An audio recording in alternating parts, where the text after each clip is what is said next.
Hi friends, வாங்க இன்றைக்கி எங்கள் வீட்டில் எப்படி வெஜ் பிரியாணி செய்யணும்னு பார்க்கலாம். இது வந்து 2 பேர் சாப்பிட்ற அளவு. ஃபஸ்ட்டு குக்கர் வைங்க. குக்கர் காஞ்சதும் நெய்யும் கடலெண்ணெயும் சேர்த்துக்கோங்க.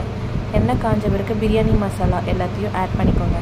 அது வதங்கின பிறகு வெங்காயம், பச்சை மிளகாய் போட்டுட்டு வெங்காயம் வதங்கிறதுக்கும் பிரியாணிக்கு தேவையான அளவுக்கு உப்பும் போட்டு நல்லா வதங்கிடுங்க. அப்புறம் தக்காளி, புதினா, கொத்தமல்லி போட்டு நல்லா வதக்குங்க. அது பிறகு இஞ்சி பூண்டு பேஸ்ட்டும் போட்டு நல்லா வதக்கிட்ட பிறகு காய், அதுக்கப்புறம் வந்து மீல் மேக்கர், இது எல்லாமே போட்டு நல்லா வதக்குங்க. அதுக்கப்புறம் சில்லி பவுட்ரும் தனியாத்தூள் இது 2மே போட்டு வதக்கிக்கோங்க. நான் வந்து எந்த ஒரு அடிஷ்னல் மசாலா தூளும் ஆட் பண்ணல. அதுக்கப்புறம் தயிர் ஊற்றிட்டு இந்த பிரியாணிக்கு தேவையான அளவுக்கு தண்ணி, ஒரு கப் ரைஸுக்கு 2 கப் தண்ணி ஊற்றிருக்கேன். நல்லா கொதித்த பிறகு அரிசியை போட்டு 3 விசில் வர வரைக்கும் குக்கரை க்ளோஸ் பண்ணி வச்சுருங்க. விசில் போயிடுச்சு. வாங்க பிரியாணி எப்படி இருக்குன்னு பார்க்கலாம். நல்லா போல